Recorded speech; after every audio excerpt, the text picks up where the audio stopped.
Welcome to Little Lamb's Bible Stories, where the Bible leaps off the page. Here, miracles move, giants fall, and faith roars louder than fear. These aren't just stories, they're real adventures with God's power at work. Every episode is made just for you, full of color, wonder, and God's love. Hit play and step into the Bible like never before. Ready?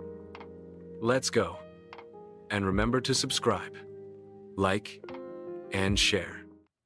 Under the relentless sun, the Israeli countryside unfolds into a panorama of desolation, cracked earth. A stark testament to the drought's merciless grip stretches to the horizon. The sun beats down, baking the already scorched earth.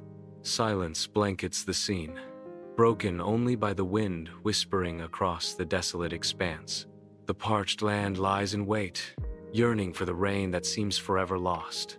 Within the opulent confines of Ahab's palace, a palpable sense of despair hangs heavy as King Ahab sits heavily on his throne. Servants flutter around, their frantic efforts to alleviate the oppressive heat proving futile against the kingdom's despair. The oppressive heat mirrors the kingdom's decay, each drop of sweat a testament to Ahab's crumbling reign. Ahab's gaze drifts into the distance, lost in the labyrinth of worries that plague his weary mind. The weight of a kingdom's fate bears down on Ahab, his throne now a lonely island in a sea of despair. Ahab stands, a figure of regal sorrow, in the vast expanse of his palace, the drought's harsh reality etched into the lines of his face. Queen Jezebel, radiant in her unwavering devotion, stands beside Ahab, her faith in Baal a stark contrast to Ahab's despair. Jezebel's voice cuts through the heavy silence. Baal will provide rain soon, my king. Have faith. Ahab's face darkens with a somber resolve as he replies. Faith is a luxury we can no longer afford, Jezebel. His voice heavy with the weight of leadership, Ahab continues. The land is parched, and my people are starving. Under the relentless sun, Elijah strides along the parched Israeli road. His rugged clothes tell a story of hardship. Dust swirls around his worn sandals, the road stretching endlessly before him. His gaze pierces the horizon, resolute in his mission. Each step echoes with the weight of prophecy. Elijah arrives at the secluded brook Cherith, a vision of verdant life sustained by crystal waters. He makes his choice by the brook, the sun shining brightly, ready to embrace God's command. The air vibrates with the sound of flapping wings, heralding the arrival of the ravens. The ravens descend, offering bread and meat to Elijah, fulfilling their divine mission. Weeks turn into an eternity under the relentless sun, baking the earth and sapping life from the once flowing brook Cherith. The vibrant waterway diminishes to a fragile thread, mirroring the test of endurance. Amidst the parched landscape, Elijah stands as an unyielding beacon of faith, his spirit unbroken. His unwavering gaze reflects a profound trust, defying the visible signs of desolation and despair. In the stark palace, Ahab strides restlessly across the cold stone, his face etched with deep concern. The drought's cruel grip tightens, reflected in the gaunt faces of Ahab's starving people. Ahab halts abruptly, resolve hardening his gaze as desperation mounts. His voice booms through the palace. Obadiah, Ahab commands urgently. Search the land, leave no stone unturned. Find any remaining source of water. We are running out of time. Under the relentless sun, the Israeli countryside stretches, parched and unforgiving. Obadiah journeys through this desolate expanse, a lone figure amidst the barren terrain. His weathered face reflects unwavering faith, his eyes scanning the horizon for any sign of danger. Secretly, he carries the burden of protecting God's prophets, shielding them from the eyes of the wicked. Each step is a testament to his devotion, a silent prayer whispered in the heart of the wilderness. In this parched land, Obadiah remains a steadfast guardian, his faith an oasis in the desert of despair. Under the fierce Israeli sun, Obadiah trudges along a desolate, dusty road. The oppressive heat beats down as Obadiah presses on, each step heavy with foreboding. A figure appears in the distance, growing larger with each passing moment. Obadiah stops abruptly, recognizing the approaching figure. Fear contorts Obadiah's face as he realizes who approaches. Elijah. Obadiah knows Ahab is trying to kill Elijah. On the sun-baked Israeli road, Elijah stands unyielding, his presence a stark challenge to Obadiah. Obadiah shifts uneasily, his eyes betraying his inner turmoil as he finds himself caught between allegiances. Elijah's voice cuts through the silence. "Tell Ahab I am here." Torn and fearful, Obadiah responds. "I fear Ahab's wrath, but I will deliver your message." Ahab's fury fills the palace, his every step echoing with a thirst for confrontation. Beneath the surface of his rage, a flicker of anticipation betrays Ahab's true desire. He paces, each stride a declaration of his intent to hold Elijah accountable for Israel's misfortunes. Ahab believes Elijah is the root of all Israel's woes. Ahab is eager to confront him. Under the merciless sun, Ahab and Elijah confront each other amidst swirling dust, their destinies about to clash. Ahab's face contorts with fury, a storm of resentment brewing within him. Elijah remains stoic, his gaze unwavering as he faces Ahab's wrath. Ahab's voice booms across the desolate landscape. "You are the troubler of Israel." Elijah stands resolute, his commanding presence dominating the meeting point. His voice booms across the open space, carrying the weight of divine judgment. Eyes blazing with righteous fury, he accuses. With a condemning gesture, Elijah declares, Ahab and his family are the troublers, for forsaking God and following Baal. His words hang in the air, a stark pronouncement of doom. Against the majestic presence of Mount Carmel, Elijah stands defiant, his figure carved against the skyline, a beacon of unwavering faith. His voice, a force of nature, echoes through the land, a summons that demands attention and obedience. An invisible charge electrifies the air as Elijah's challenge hangs in the balance, promising a confrontation of epic proportions. He calls Israel to witness, to choose, to stand at the precipice of destiny, where faith and doubt collide. The prophets of Baal and Asherah are summoned, their numbers vast, their presence a stark contrast to Elijah's solitary strength. The stage is set, the players assembled. The moment of truth looms large over Mount Carmel, where the fate of belief will be decided.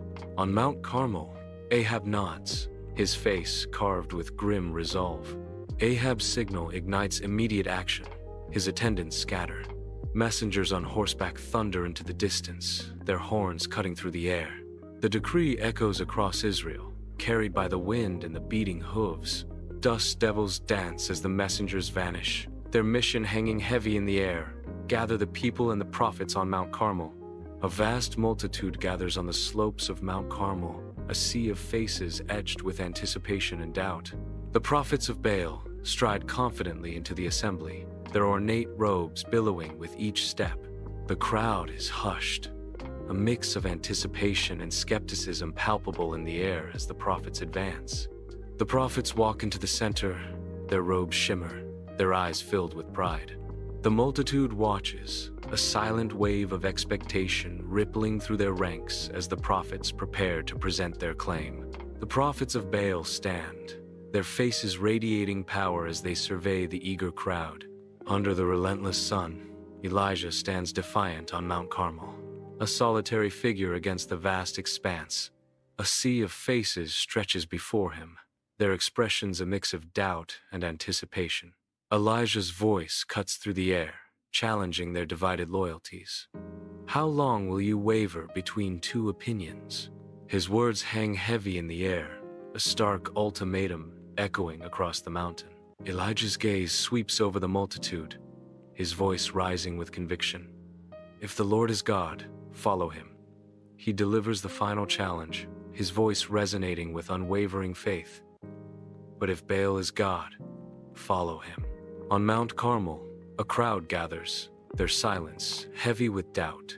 Each face reflects a desperate hope, a silent plea for reassurance. Uncertainty hangs in the air, as they seek a sign, a beacon of faith. Their eyes search restlessly, seeking answers in the vast expanse above. A profound silence blankets the mountain, amplifying their collective yearning. In this moment of quiet desperation, they await a miracle, a testament to their faith. Under the relentless sun, Elijah, a lone figure of unwavering conviction, confronts a sea of doubters. The prophets of Baal, draped in arrogance and opulent robes, stand in stark contrast to Elijah's austere presence. Two altars stand prepared, each bearing a bull, awaiting a divine verdict that will shake the very foundations of belief. Elijah's voice rings out across the mountaintop, a challenge thrown down to the heavens. Today, we will see who is the true God. On Mount Carmel, a multitude assembles, their faces alight with fervent expectation. Heads nod in unison, voices hum in agreement, as if a single, unified heart beats among them. The very air vibrates with the gravity of their collective resolve as they stand on the precipice of destiny. Mount Carmel echoes with the unspoken promise of a decision that will forever alter their course. On Mount Carmel, the prophets of Baal encircle a bull, their voices escalating into a desperate, fervent plea. Their desperate cries echo, a cacophony of devotion aimed at a silent God.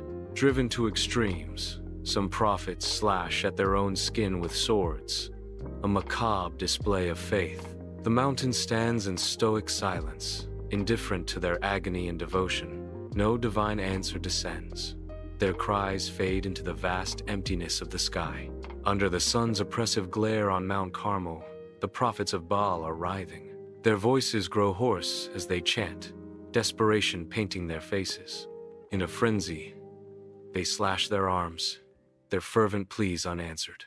Baal remains silent, the mountain air heavy with unfulfilled prayers. Under the relentless sun, Elijah's smirk hints at the storm brewing within him as he surveys the prophets of Baal. The air crackles with anticipation as Elijah's taunt echoes across the barren landscape. Perhaps Baal is asleep? Or maybe he is on a journey? His eyes glint with challenge, a storm of defiance gathering in his gaze. He pauses, the silence amplifying the tension as he awaits a response from the silent deity. The wind whispers through the mountaintop, carrying Elijah's challenge to the heavens. Elijah's smirk deepens, a silent promise of the divine fire about to be unleashed. On Mount Carmel, the prophets of Baal strain every muscle, their faces etched with desperation. They chant louder, their voices echoing, yet the altar stands cold and untouched. The sky above remains a silent witness to their futile efforts.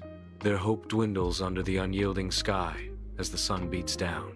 Under the fading sunlight, Mount Carmel reveals its stark beauty, shadows stretching across the ancient land. Elijah, a figure etched by time and conviction, raises his hand, commanding the attention of all who gather. His weathered hand beckons forward, a silent invitation to witness a moment that will echo through eternity.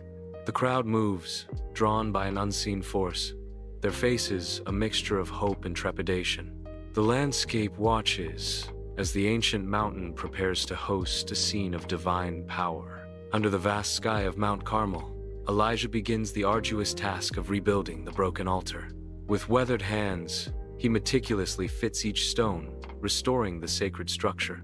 Stone by stone, the altar rises once more, a testament to unwavering faith. The altar of the Lord is reborn under Elijah's devoted hands. On Mount Carmel, a figure meticulously gathers stones, each choice deliberate and focused. With a builder's care, he begins to arrange the stones, laying the foundation for the altar. Stone by stone, the altar rises, each representing one of the 12 tribes of Israel. The altar stands complete, a testament to unity and heritage on the sacred mount. On Mount Carmel, a lone figure begins to carve a trench into the earth, preparing the ground for a sacred ritual. With careful precision, he sets wood around the altar, laying the foundation for what is to come. The bull lies still upon the altar, a solemn offering ready to meet its fate in a display of divine power. The scene is set, The stage is ready for a demonstration that will shake the very heavens. Elijah, a man of unyielding faith, commands attention on Mount Carmel, his presence a beacon against the sky. His commanding voice echoes through the air, an undeniable force that captivates the watching crowd. The men strain under the weight, struggling to lift the massive jars brimming with water.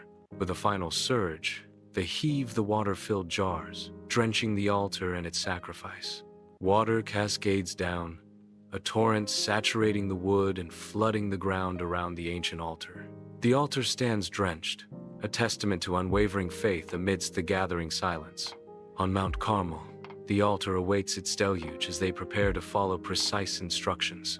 Water cascades over the altar, the first wave of a ritual act. Again and again, water floods the sacred space, each pour amplifying the anticipation. The altar and the trench overflow, drenched in faith, as the final pour completes the sacred task. On the desolate expanse of Mount Carmel, Elijah kneels, his figure etched against the harsh, unforgiving sun. His hands clasp tightly, a silent plea escaping his lips as he beseeches the heavens. Lord, God of Abraham, Isaac, and Israel. Elijah's voice echoes in the emptiness, a desperate cry for divine intervention. Let it be known this day that you are God in Israel, and that I am your servant, he proclaims, his faith unwavering despite the desolation around him. And that I have done all these things at your word, Elijah concludes, his voice resonating with conviction and obedience. A profound sense of devotion radiates from Elijah, his unwavering faith a beacon in the barren landscape. The sky over Mount Carmel darkens as an unseen force gathers. A blinding flash of divine fire descends from the heavens. The sacrifice is instantly engulfed in flames, the wood crackling, the stones glowing with intense heat. Even the earth itself is consumed, the soil turning to ash, the water in the trench boiling away. The all-consuming fire leaves behind a desolate scene of divine power. On Mount Carmel, a multitude falls before the divine, their faces pressed into the dry earth. A unified chorus erupts, echoing across the barren landscape. The crowd proclaims, "The Lord, He is God. The Lord, He is God." Faces remain pressed against the dust, a testament to their profound devotion. The voices swell, filling the air with awe and reverence, a symphony of faith. Their collective cry reverberates, shaking the very foundations of Mount Carmel. On Mount Carmel, Elijah's commanding presence silences the crowd. His voice booms, filled with divine authority. A wave of fervent conviction sweeps through the people as Elijah orders the capture of Baal's prophets. The prophets of Baal, their faces betraying their fear, are seized by the Israelites. The captured prophets, defeated and afraid, are led down the slopes of Mount Carmel toward the Kishon Valley. Under the relentless sun, Mount Carmel's arid landscape stretches endlessly. Elijah, a prophet of weathered strength and fiery eyes, confronts Ahab, the king weighed down by defeat. Elijah's piercing gaze intensifies as he prepares to deliver his prophecy. His voice resonates with divine authority. "Go up, eat and drink, for there is the sound of a heavy rain." Ahab, still in his royal attire, looks up toward the sky, weariness etched on his face. The parched earth awaits the promised rain, a silent anticipation hanging in the air. Ahab departs, intent on earthly pleasures, leaving Elijah to ascend Mount Carmel alone. Elijah journeys toward the mountain's peak, a solitary figure against the vast sky. Reaching the summit, Elijah prepares for communion with the divine. He bows in solemn reverence, his face pressed to the earth. In profound supplication, Elijah prostrates himself, seeking guidance and strength. Elijah stands resolute against the backdrop of Mount Carmel, his gaze piercing the distant horizon. Elijah turns, his voice echoing with anticipation. "Go and look toward the sea." The servant descends, his figure diminishing against the landscape. An eternity of waiting stretches. The servant returns, his face etched with disappointment. There is nothing there. Elijah commands, his voice echoing across Mount Carmel. The messenger runs again, disappearing over the ridge. Elijah waits, his gaze fixed on the horizon. The messenger returns, breathless and weary. 7 times the messenger journeys, each return heavier with anticipation.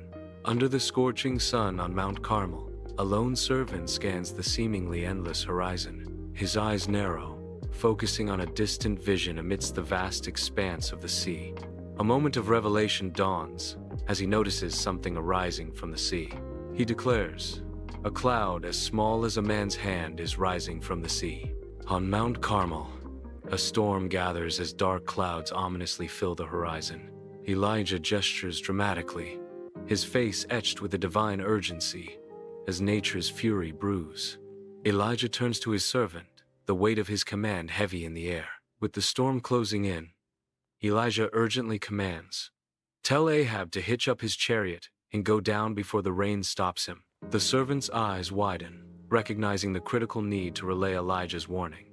Ahab's chariot awaits, a desperate race against the impending deluge. The vibrant Israeli countryside is suddenly enveloped in ominous darkness as heavy clouds gather, casting an eerie shadow over the once sun-drenched fields. Nature unleashes its fury as the wind begins to howl, its mournful cry echoing through the valleys, heralding the arrival of a fierce tempest. The first drops of rain descend like tears from the heavens, quickly escalating into a torrential downpour that blurs the horizon and transforms the earth into a sea of mud. The deluge intensifies, relentlessly soaking the landscape, turning the rich, golden earth into a muddy morass, and the vibrant colors of the fields are washed away, leaving behind a monochrome canvas of gray.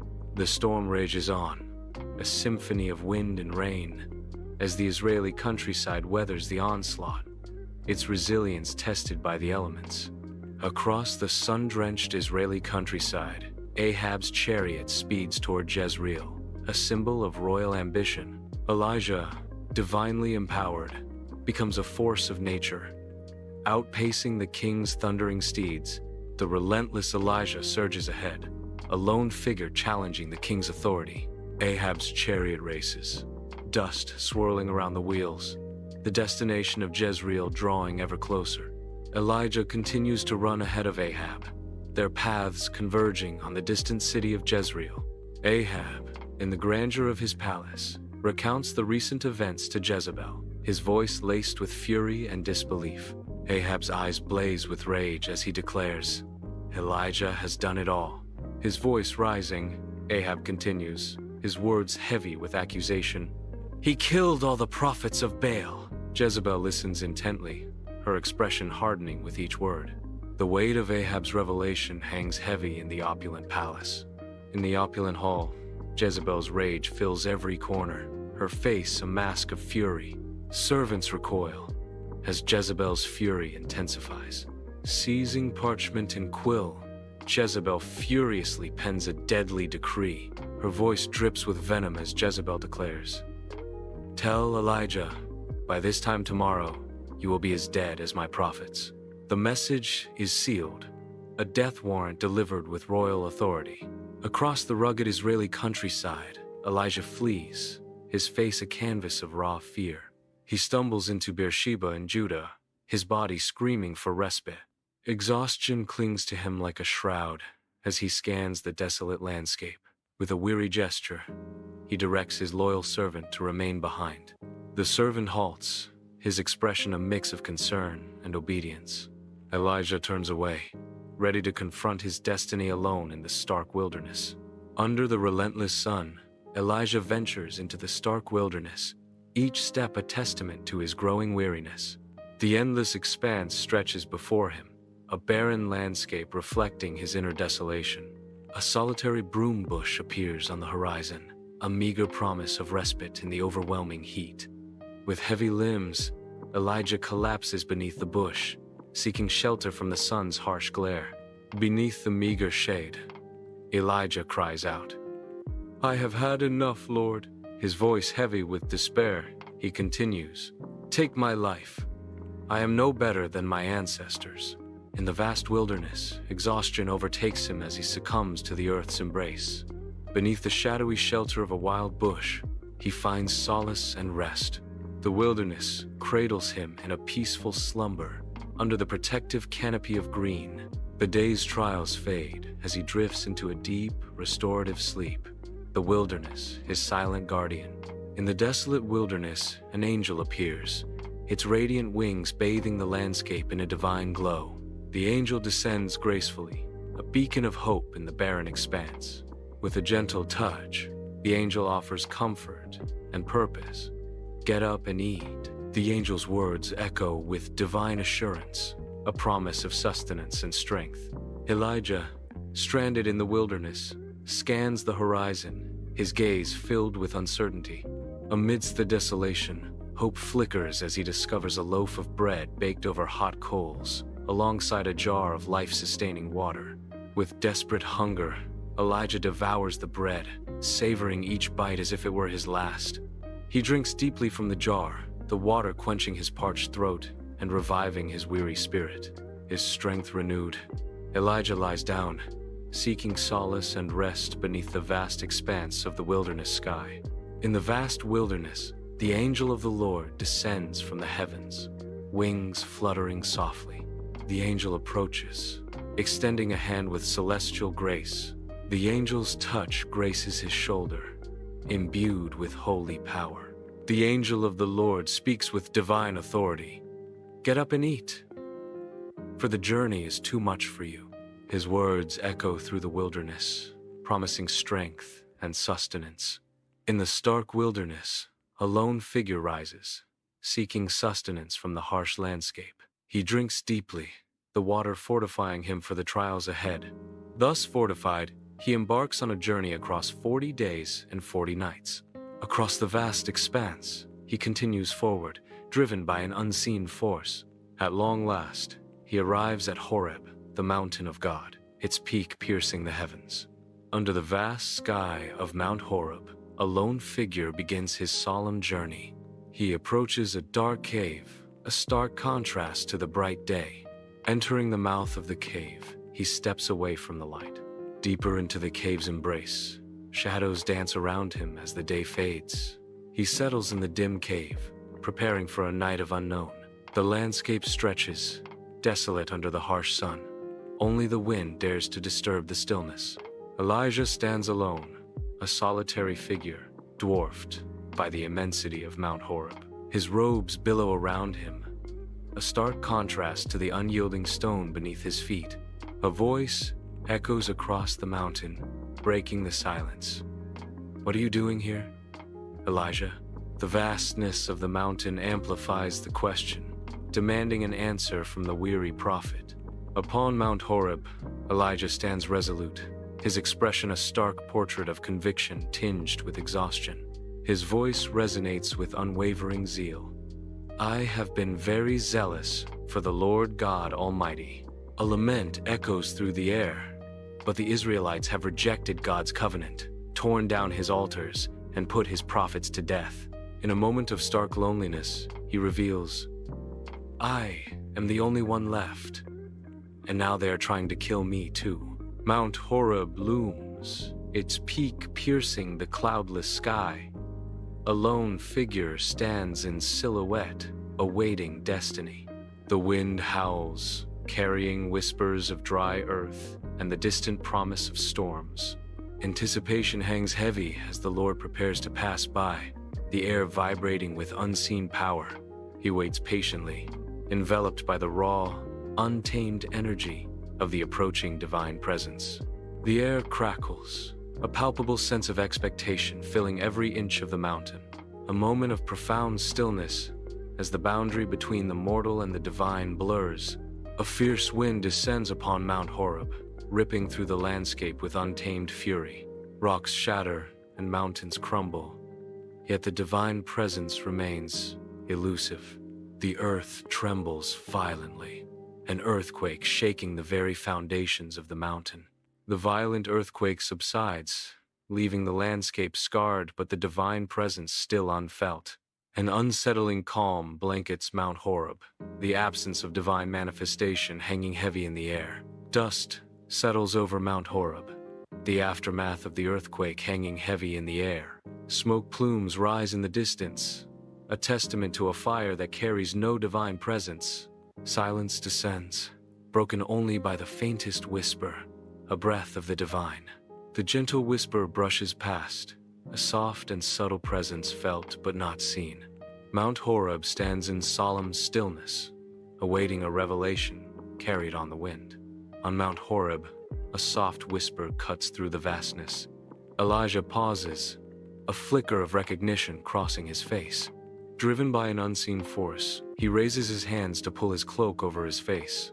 Cloaked in shadow, Elijah moves with purpose toward the cave's mouth. Elijah emerges from the darkness, his figure silhouetted against the stark daylight. At the cave's entrance, Elijah stands, an enigmatic sentinel between worlds. Under the relentless sun, the craggy expanse of Mount Horeb stretches endlessly, a testament to solitude and resilience. Elijah remains an isolated figure, silhouetted against the sweeping panorama. Small and resolute, the air vibrates with an unseen presence as a voice echoes, probing the depths of Elijah's purpose. "What are you doing here, Elijah?" His eyes search the sky, seeking the source of the disembodied voice, a mix of defiance and weariness etched on his face. The sun beats down harder, intensifying the stark contrast between Elijah's fragile form and the unyielding mountain as he awaits answers. His silhouette against the backdrop of Mount Horeb embodies the eternal struggle between man and the divine, silence broken only by the wind and the echoing question. Under the relentless sun of Mount Horeb, Elijah stands as a solitary figure against the harsh landscape. His voice, a stark echo in the wilderness, reveals a heart burning with zeal. "I have been very zealous for the Lord God of hosts." With unwavering conviction, Elijah recounts the betrayal. "Because the children of Israel have forsaken your covenant." His words paint a grim picture of desecration and violence. "Thrown down your altars and slain your prophets with the sword." A chilling admission of isolation underscores his plight. "I alone am left." Fear laces his final declaration as he reveals, "And they seek to take my life." Under the vast sky above Mount Horeb, the rugged landscape basks in the warm sunlight. A lone figure is silhouetted against the horizon, standing motionless. The figure listens intently, the air still but for a gentle breeze. A divine command echoes, "Go back the way you came, and anoint Hazael king over Aram." Beneath the relentless sun, Mount Horeb rises, its peak a silent sentinel against the azure sky. A lone figure commands the summit, his face etched with wisdom. His voice, carried by the wind, echoes with ancient prophecy. "Also anoint Jehu, son of Nimshi, king over Israel, and Elisha, son of Shaphat, from Abel Meholah, to succeed him as prophet." Under the relentless glare of the sun, Mount Horeb's stark landscape stretches into the horizon, a panorama of desolation. A divine decree echoes through the emptiness. "Whoever escapes the sword of Hazael will be slain by Jehu, and whoever escapes the sword of Jehu will be slain by Elisha." The threat of Hazael looms, a shadow cast over those who seek refuge. Jehu's wrath follows, an inescapable storm for those who evade the first blade. Elisha waits, a final reckoning for those who manage to elude both Hazael and Jehu. The prophecy hangs heavy in the air, a grim forecast etched into the very stones of Mount Horeb. Under the relentless sun, Mount Horeb's stark landscape stretches into the horizon, a testament to isolation. Amidst the desolation, a divine decree echoes. He reserves 7,000 in Israel, a promise of unwavering faith amidst a world of compromise, all whose knees have not bowed down to Baal. The declaration resonates with defiance, whose mouths have not kissed him. The words hang in the air, a beacon of hope and resistance against the encroaching darkness. 7,000 souls, a silent army, stand as a bulwark against the tide of idolatry. Under the vast sky, Elijah strides purposefully across the open field, his figure a silhouette against the horizon. In the distance, Elisha guides 12 yoke of oxen, his movements rhythmic and steady in the vast expanse. Elijah approaches, his shadow falling upon Elisha as he nears. In a moment heavy with destiny, Elijah's cloak descends, enveloping Elisha in its weighty embrace. The cloak settles, a silent testament to a profound and life-altering transition. In the vast countryside, Elisha abandons his life with the oxen, driven by a mysterious call. He sprints across the fields, his heart pounding with newfound purpose. Elisha calls out, his voice echoing in the open air. "Let me kiss my father and mother goodbye," he pleads, "and then I will come with you." Under the vast sky, endless fields of tall grasses sway, shimmering in the sunlight. Against this backdrop, Elijah stands, a solitary figure. Defiance and weariness etch his face as he confronts an unseen presence. Elijah turns his head. "Go back." His voice firm, Elijah continues, "What have I done to you?" The wind whispers through the fields, carrying Elijah's plea into the distance. Elisha, his face a mask of resolve, turns his back on his past and strides toward his oxen. The stillness of the countryside is broken by the slaughter of oxen, a sacrifice marking the end of one life and the beginning of another. Flames engulf the plowing equipment, symbols of Elisha's former life, as the scent of cooking meat drifts through the air. A final act of generosity. Elisha offers the cooked meat to the people, their faces reflecting a mixture of curiosity and respect. With nothing but the clothes on his back, Elisha embarks on a new path, ready to serve Elijah. Under the relentless sun, Elijah and Elisha traverse a parched path, their determination unwavering despite the oppressive heat. The rolling hills stretch endlessly, bearing witness to their weary journey. Each step etches deeper lines of hardship onto their faces, testaments to their prophetic burden. Silently, they press on, their shared mission binding them closer with every mile. The weight of prophecy settles upon them, yet their resolve remains unbroken. Under the relentless glare of the Middle Eastern sun, figures stand resolute, silhouettes against a landscape steeped in history and struggle. Their voices rise, a chorus of truth echoing across the ancient land, challenging the status quo. The land bears witness, its timeless expanse absorbing the weight of their words, the intensity of their conviction. Each word lands like a stone, rippling through the silence, stirring the dust of ages. Their message, a beacon of hope, pierces through the harsh reality, illuminating the path towards change. The echoes of their voices linger, a testament to the enduring power of truth in the face of adversity. Elijah and Elisha arrive at the bank of the Jordan River, their figures stark against the flowing water. Elijah raises his cloak, a simple action about to unleash the unimaginable. With a dramatic flourish, Elijah strikes the river, the cloak a mere instrument of divine will.